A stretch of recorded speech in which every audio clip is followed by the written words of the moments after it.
TLO, what's poppin'? We are on Twitch. We are not live, but you can leave a like, comment, subscribe, turn on your post notification bells. Let's continue to grow the family from Chicago to the UK, man. Right behind me, you see it. Spotify playlist. I'm gonna edit that out. Warning screen. We probably need it, man. It's there. There it is.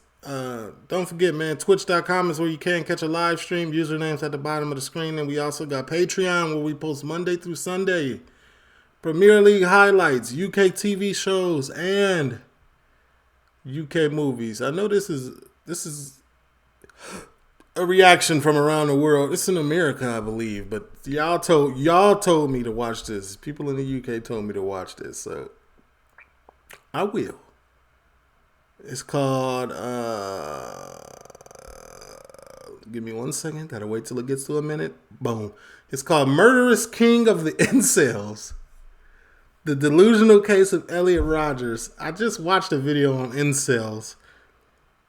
RIP to all the victims in that video, but I didn't even know what an incel was. An involuntary celibacy is, talk to me. Copyright disclaimer. Under Section 107 of the Copyright Act 1976, allowance is made for fair use for purposes such as criticism, comment, news reporting, teaching, scholarship, and research. Fair use is a use permitted by copyright statute that might otherwise be infringing. Non-profit, educational or personal use tips the balance in favor of fair use. No copyright infringement intended. All rights belong to their respective owners. True. This is by a coffee house, by the way. I'm already subbed up. You already know how it get, man. Talk to me. He was a young man so upset at his lack of companionship with women that he decided to kill them all instead. And although his day of retribution didn't quite go... So, what did he was so upset with his lack of companionship with women, he decided to plan, he would leave behind grieving families and a long digital trail of clues to his destruction. Yeah, before I even start this, I want to say RIP to all of this man's victims, because I apparently he's obviously got a lot. I have no sympathy for him or his situation, whatever he was going through. This is never the answer. So when I talk right now, just let me be. Let me live. My name is Adrian, and welcome back to Coffee House Crime. Good. How you doing, Adrian? Today we're looking at the case of Elliot Rodger, who is also known as the Killer Virgin, King of the Incels, or as he liked to call himself, the Supreme Gentleman. It's been a long time that I've wanted to cover this case. In this video today, we'll be looking at Elliot's history, tying his video logs to his stories, and looking at what eventually led him down his darkest path. Okay. I do also have a small announcement to share with you all at the end of this video, but first, I have a story to tell. So without further ado, pull up a seat, grab a coffee and sit back. This is the Should I go get my coffee? case of Elliot Rodger. I do be drinking coffee.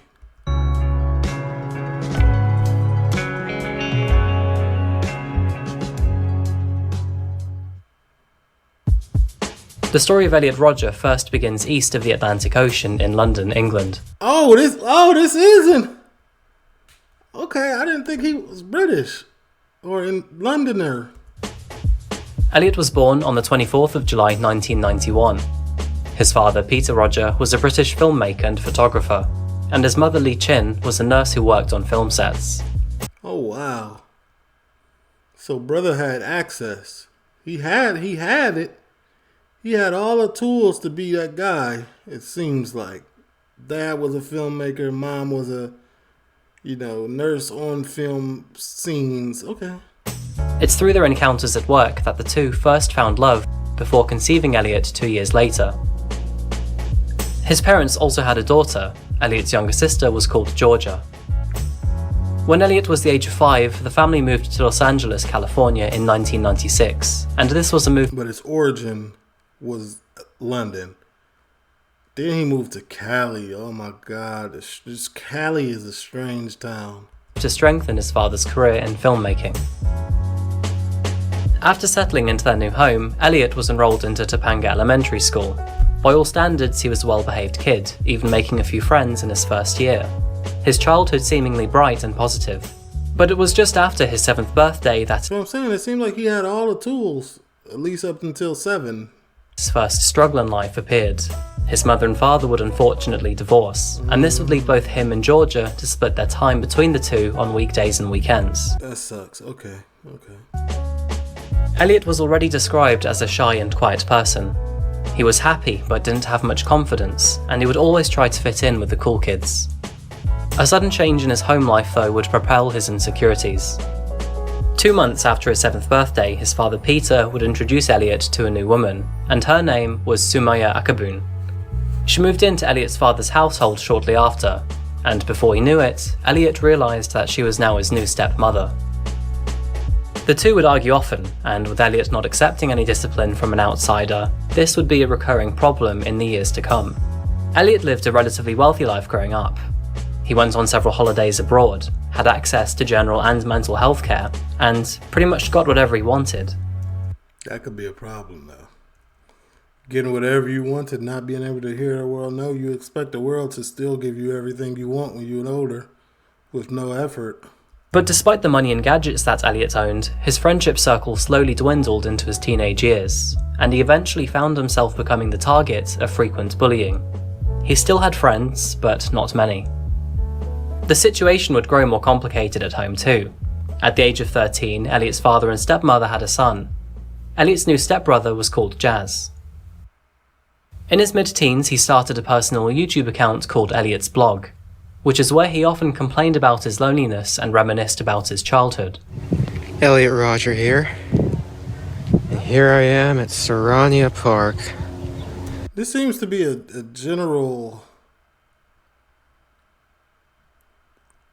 thing for the incel that do this type of stuff, these heinous crimes. They get a YouTube channel and they get to venting. You gotta watch out, man. The most significant place of my childhood. It was around this time that Elliot began his path of depression and loneliness. Unfortunately, the bullying at school didn't stop for Elliot either. Even at one point, the teasing resulting in Elliot having his head taped to the desk by fellow classmates.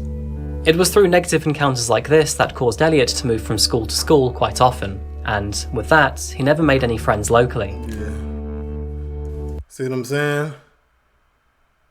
And you know what? I get it. Dad was trying to do the right thing. You know what I'm saying? Oh, you're getting bullied at the school. Do you want to move? Let's move. But that also, that does not instill resilience in your kids, or like, let's stand up to the problem. Let's go be, you know what I'm saying? That instills, go to daddy, go to mommy, and they'll fix the problem. That'll carry through adulthood. Elliot also started to see a psychiatrist at the age of 16. Oh, that's good. He was prescribed risperidone, an antipsychotic used to treat schizophrenia and bipolar disorder. Oh, wow. He openly admitted in his blogs, though, that he refused to take this medication. After turning 18, Elliot became increasingly isolated. By now, he only had a handful of online friends. He often told his parents that he was unable to make friends in real life, and no girls ever seemed interested in talking to him. Elliot decided that he wanted to improve his life moving forward, and to do this he would try 2 things. The first one was to learn how to drive, thinking that this would impress women, and the second would be to try and dress better, therefore making him seem more approachable. He desperately wanted to fit into the world and make friends, so along with his new car, he changed his hairstyle and brought a bunch of new clothes. It was noted by his classmates, however, that although he did buy a new car and new clothes, he never actually tried to speak to anyone or make any friends. Instead, he would sit in his car on lunch breaks and expect others to make the first move. His evenings and weekends still continued to be spent alone at home as well. See what I'm saying? He expected somebody else to do it for him because that's what he was used to. He would spend his time either playing World of Warcraft or Halo with his 3 friends James, Philip and Addison. And more or less, at the age of 18, Elliot recognised that he had spent most of his latter teenage years angry at the world. Upset that he didn't fit in with friendship groups, despite never trying to. And even more importantly to him, he started to become enraged that he had never slept with or even had a girlfriend for that matter. By 8, it's okay to still be a virgin at 18. I just want anybody that out here that's watching to know that it's okay.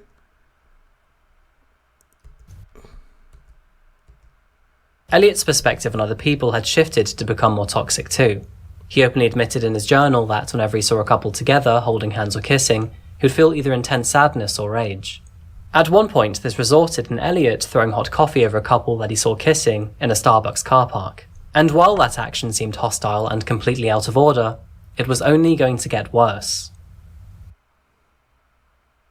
In the year of 2011, Elliot was 19, and on Saturday the 4th of June, he moved to Isla Vista, a community on the coast of Santa Barbara, California.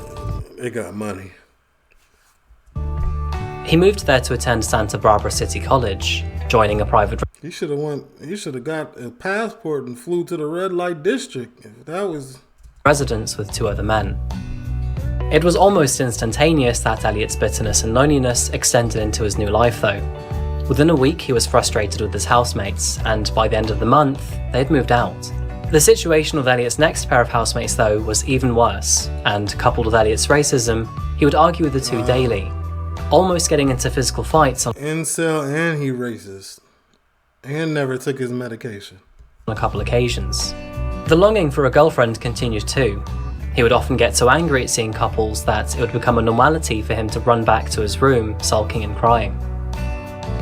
His life continued to worsen in 2012 too. It was this year that he dropped out of all of his classes altogether, not being able to stand the sight of others falling in love. Elliot also spiraled into the trap of gambling with lottery tickets. He believed that getting rich by winning the lottery would give him all of the female attention that he desired, and so in the first week of February 2012, he spent over $100 on lottery tickets. Not surprisingly, he didn't win. The next week though, he felt more confident, and so he spent $500 on lottery tickets. The lottery got nothing to do with confidence. You could be as confident as you want and lose all your money. No dice, but maybe 3rd time's the charm. Week 3, he spent $700. This too, though, ended in a loss. He had nothing to show for the $1,300 he spent gambling. And even worse, he didn't accept defeat. He felt like he deserved it, that he was cheated away from his money. Elliot... A lot of people feel that way. Even with raffle creators, if you do a raffle online as a content creator and people don't win, they feel cheated. It's a slim chance that you're going to win that raffle. You should know that going in. Dipped into one of the worst bouts of depression in his life shortly after this. As spring break flared up in Isla Vista, he spent most of his time in his room, refusing to try and socialize. Angry, sad, and alone. And for the times that he did leave his house, he'd walk by himself, ranting to his video camera about his life. Hey, Elliot Rodger here. Right now I'm just taking a walk through the park in this really nice, secluded area. I'm just contemplating about my life and how unfair it's been lately. Ever since I started desiring girls, but they never desired me back. Life has been a living hell since then. Right now it's spring break. Everyone else my age is out having fun with their friends and their girlfriends. Here I am, taking lonely walks through a park. Not gonna lie, Elliot, at this point it seems like a choice from you. You can't expect to have friends if you won't go out and speak to people. In April 2012, Elliot's long-term childhood friend James also decided that enough was enough. He found Elliot too radical, too negative, and so with that said and done, he called the friendship off.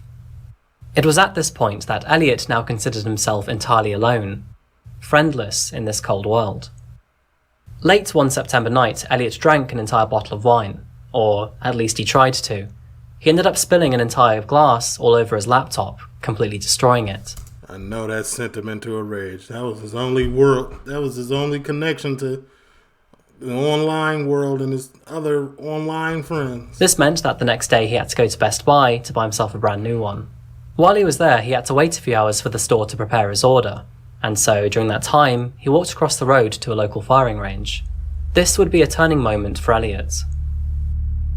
He had previous thoughts of acting out the Day of Retribution, a time where Elliot would claim vengeance against women for denying him of his sex life. And it was here in this firing range after he took his first few shots that he asked himself, He denied himself, though. What am I doing here? How could things have led to this? While his internal question at first sounded hesitant, by the end of the day, he had made his mind up. He had come to the conclusion that humans are just brutal animals, and if he cannot thrive among them, he would have to destroy them all. In his manifesto after this day, he wrote, I didn't want things to turn out this way. I wanted a happy, healthy life of love and sex. But if I'm unable to have such a life, then I will have no choice but to exact revenge on the society that denied it to me.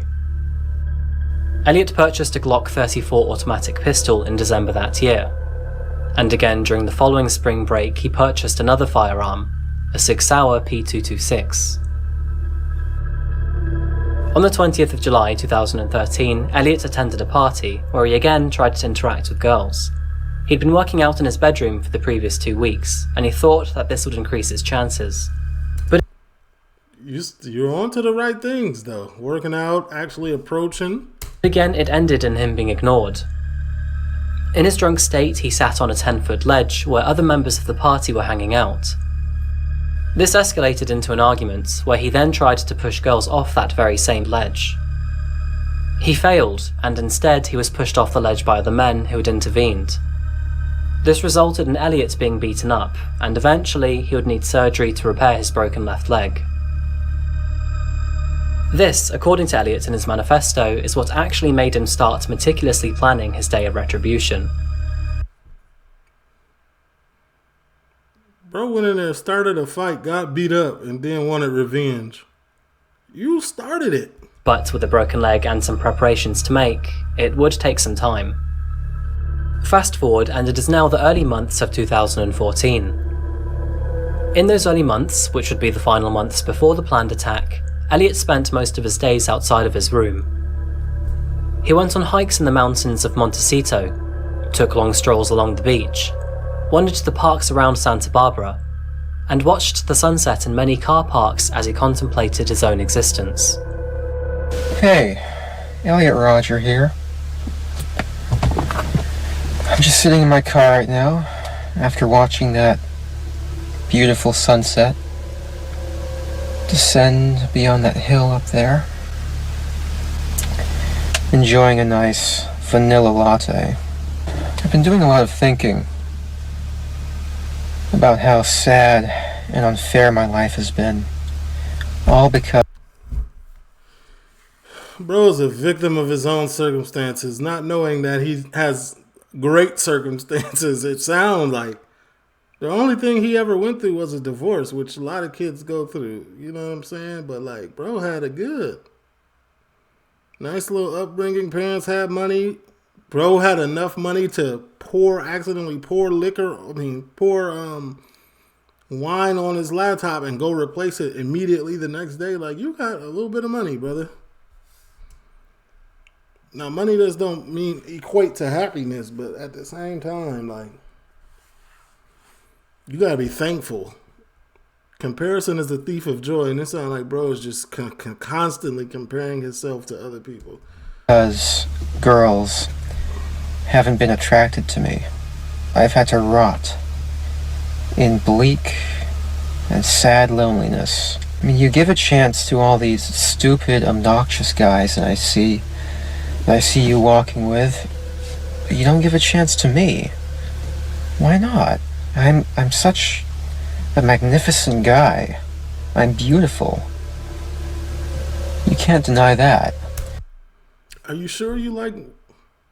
never mind. I'm civilized, intelligent, sophisticated. I have a sense of style. And yet you girls don't see it. It's not fair. I deserve them more. I don't understand you girls. It's like your sexual attraction is flawed. It's perverted. This world. You gotta get in where you fit in, man. It's so twisted. But anywhere he went, he would see couples together, and this outraged Elliot. During this time, he would record himself in and around his car. He would upload these videos to YouTube, but no one would pay attention to them. Hey, Elliot Rodger here. I'm just sitting in my car right now, enjoying the view of the beach. And my view has been ruined by this sight right here. In front of me, sitting right there on that bench, is a young couple. I was enjoying such a nice view until they came and sat down and started kissing. This is the reason why life isn't fair. Why can't I experience something like that? Man, you gotta let it come naturally, Elliot. You out here hating? I have to show everyone why I hate. I still find this incel stories, like, they really, like, hard. Like, they hard to, like, process for me. Like, I don't understand. Like, I do understand it because I'm an adult and I can comprehend what's going on. But, like, brother, I hate the world because no girl would do this with me. I hate them. I hate them so much. why he talk like he the narrator of his own story? It's not fair. Life is not fair. Yeah. That's a true statement. Life is not fair, but your parents should have prepared you for this stuff.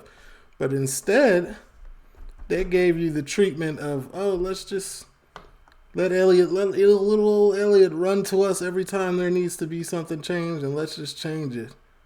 No, man, you got to sit in the unfairness and be able to overcome it sometimes. These are life lessons that seem to be skipped in Elliot's upbringing. But I mean, it's okay, man. No, it's not okay, actually. I'll take it back because obviously this is trending towards negativity. Only 1 week had passed since that video had been uploaded to YouTube when police came knocking on Elliot's door.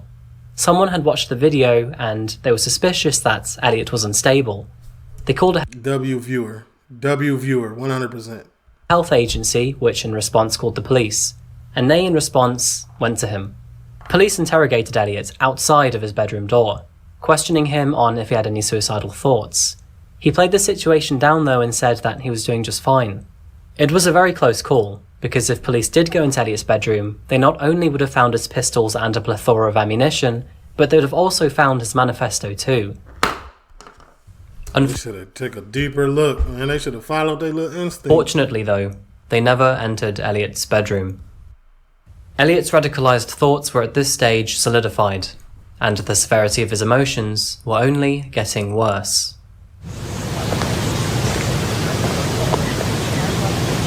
Hey, Elliot Rodger here. I'm up in the hills in Montecito right now. It's truly a beautiful day. But, as I've always said,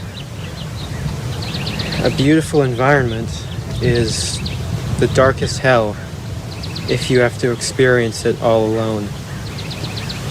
And sadly, I've been alone for a very long time. And my problem is girls. I don't know why you girls are so repulsed by me. I dress nice. I'm sophisticated. I'm magnificent. I have a nice car, a BMW. It had to have been the way you came off. The way you speak, the way you... It's a lot. I'm polite. I'm the ultimate gentleman. Look at how fabulous I look. And yet, you girls, you never give me a chance. And that's just such an injustice because I'm so magnificent. I deserve girls much more than all those slobs I see at my college who are somehow able to walk around with beautiful girls. I mean, look at me. I'm gorgeous. But you girls don't see it. I should be the one with the girls. But you never give me a chance. It's such an injustice. I don't know why you girls hate me so much. They probably didn't give you a chance because you thought you was more beautiful than they was. Any man that calls himself beautiful and gorgeous, that's a little bit outrageous. That's a little bit egregious, ain't it? I've always wished I could ask you this, and this is my way of asking you this. Like, to a certain, like,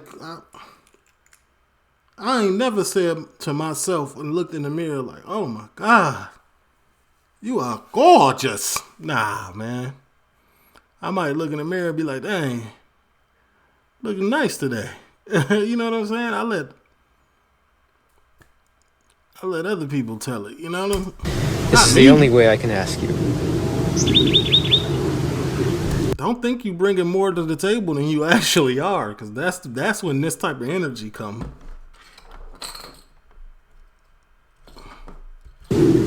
Elliot's plans for the day of retribution were complicated and violent. The day was actually spread across two. He planned to first drive to his father's house where he would kill his stepmother and his younger brother, Jazz. Wow. He was always frustrated with Samaya, and so for him it would be sweet revenge. What little bro do? And as for Jazz, he didn't want his younger brother surpassing him as a man, so he too had to go. He would only do this if his father was out of town for the week though. He didn't want to harm Peter. Next, he would drive back to Isla Vista with the family SUV, and take the lives of his housemates so he could use the apartment as a place to lure strangers in before beating and killing them. George Chen and Chang Yuan Hong were currently living with Rodger in their shared school apartment. He would then on day 2 target the Alpha Phi sorority, a sorority he deemed as the most beautiful dorm on campus, filled with hot blonde girls. After he was done with them, he would then switch to his SUV and head over to Del Playa, before running over as many victims as possible, and then turning the gun on himself. Elliot Rodger saw himself as a god, deserving of much more than he had on planet Earth. In the final pages of his manifesto, he wrote, I am Elliot Rodger, magnificent, glorious, supreme, eminent, divine. I am the closest thing there is to a living god. Humanity is a disgusting, depraved, and evil species. It is my purpose to punish them all. I will purify the world of everything that is wrong with it. On the day of retribution, I will truly be a powerful god, punishing everyone I deem to be impure and depraved. His preparations for the day of retribution wouldn't quite go to plan though. His plans for day 1 to execute his stepbrother and stepmother would require his father to be out of town, and while he originally did have plans to do so, that was cancelled last minute. The consequence to this is that Peter actually and unknowingly saved his wife's and his son's lives just by being home. As a result, Elliot ditched his plans for the SUV too. His BMW would have to do, but before he could execute the rest of his plans, he would have to make and upload one final video to YouTube. Hi, Elliot Rodger here. Well, this is my last video. It all has to come to this. Tomorrow is the day of retribution. The day in which I will have my revenge against humanity. Against all of you. I'm 22 years old. It's crazy. I get yellow marked for uploading police interceptors, but bro can go on here and talk like this. And I'm still a virgin. And it has been very torturous. It's not fair. You girls have never... Steve Carl did it till he was 40. It's okay.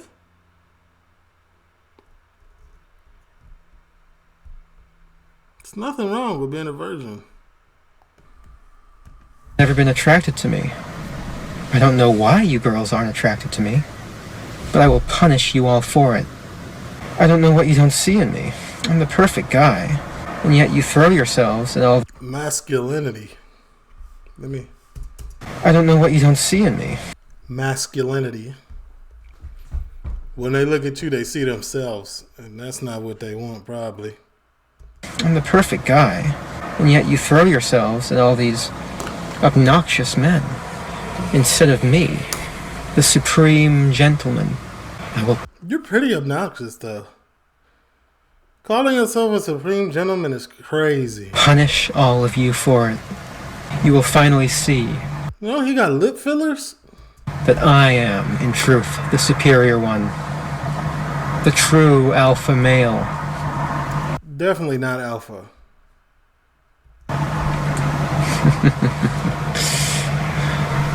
Yes. Well, now... Let me go see which male. Let me see. He called himself a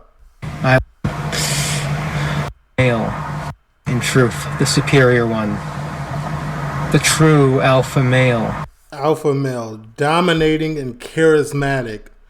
A born leader, understands his priorities and always utilizes his time. I've been only watching this for 20 minutes and you are not that. You are not that, sir. Now, what I did find was something called a Delta. Modest and hardworking. But these are the two traits that we should really get into. Wants attention but can't get it. Works hard but is unable to draw attention. You got some Sigma too. Maybe. Nah, that's it. Yeah, that's it. I would go with Sigma. Definitely not Alpha. We're not going Alpha. Don't disrespect Alphas out there.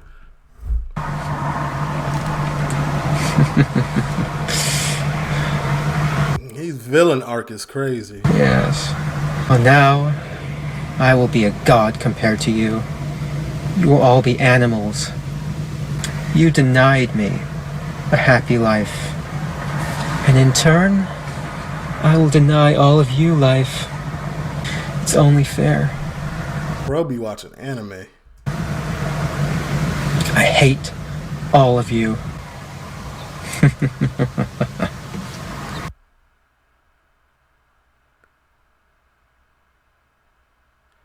He laughed like Cell.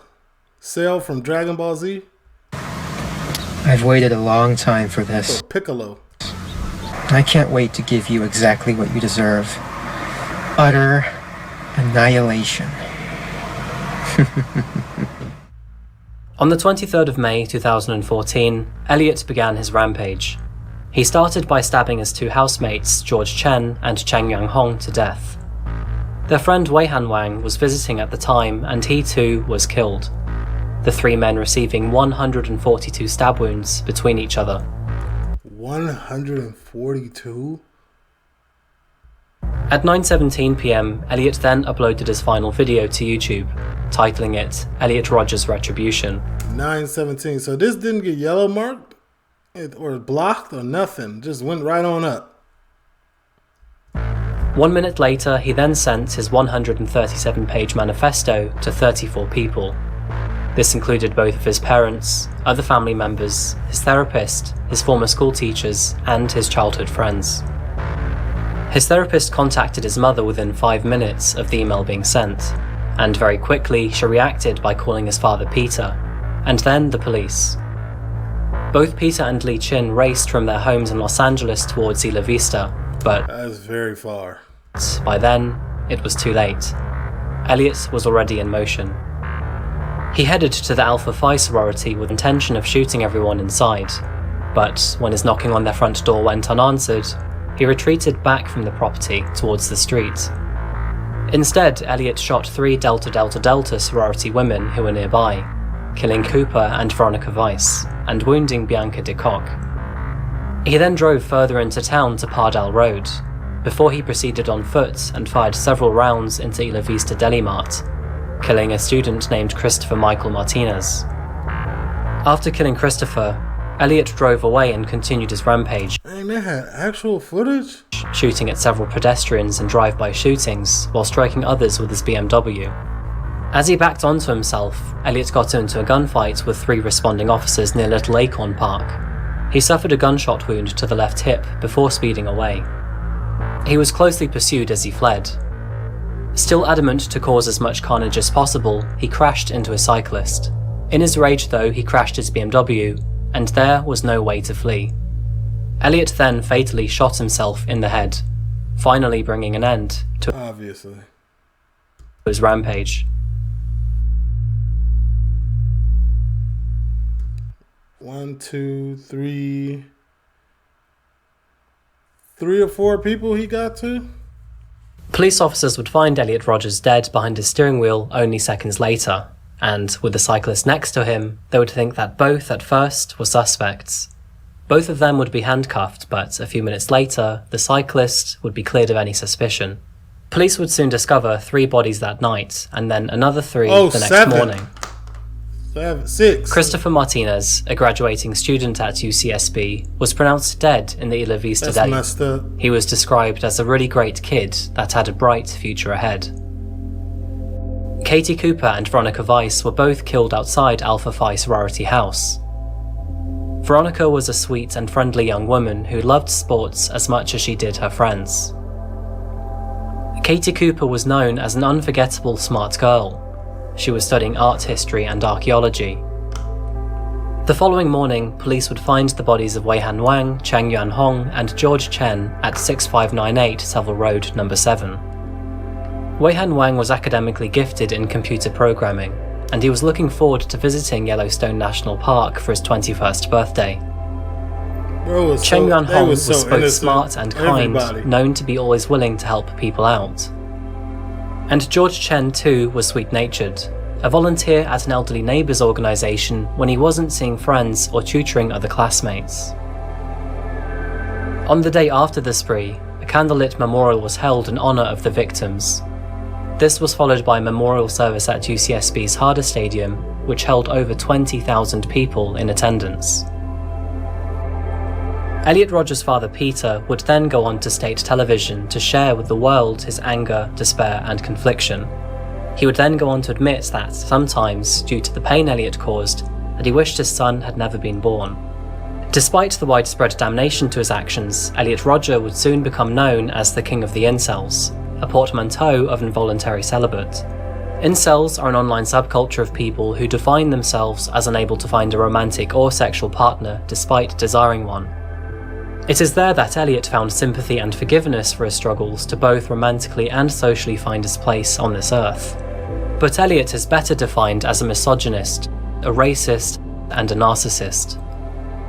He had a strong prejudice against women, clearly spoke against Asian and black people, and described himself to be a god above the rest of mankind. But there were other factors at play here too. He was a man severely struggling with mental illness, something that he had been struggling with for a very long time. And he was also very lonely, not just seeking relationships but friendship too. With a split family and moving around so often, it's easy to see that both his chances to find companionship and overcome his mental obstacles were thwarted. It's thought-evoking to wonder if this massacre could have been avoided entirely if he had received the correct response in his earlier years. It would have. That does not diminish his actions though. What he did is unforgivable. But it does underpin the severe consequences in not addressing mental hardships early on in childhood. And the real tragedy here, the lives of 6 others lost. All who had no play or part to Elliot's suffering It sounded like he had parents, but they weren't very active. I will say that, but or rage. like they were present but not active. Busy, furthering their own careers. A nurse, a film guy, or a photographer. Elliot's 137-page manifesto is available online, by the way. It's kind of made this case pretty easy to research. Yeah, I wouldn't read that. I'll leave the link if you are interested in it below, but a word of warning, it's pretty exhausting to read. Thank you again for watching another case by Coffee House Crimes.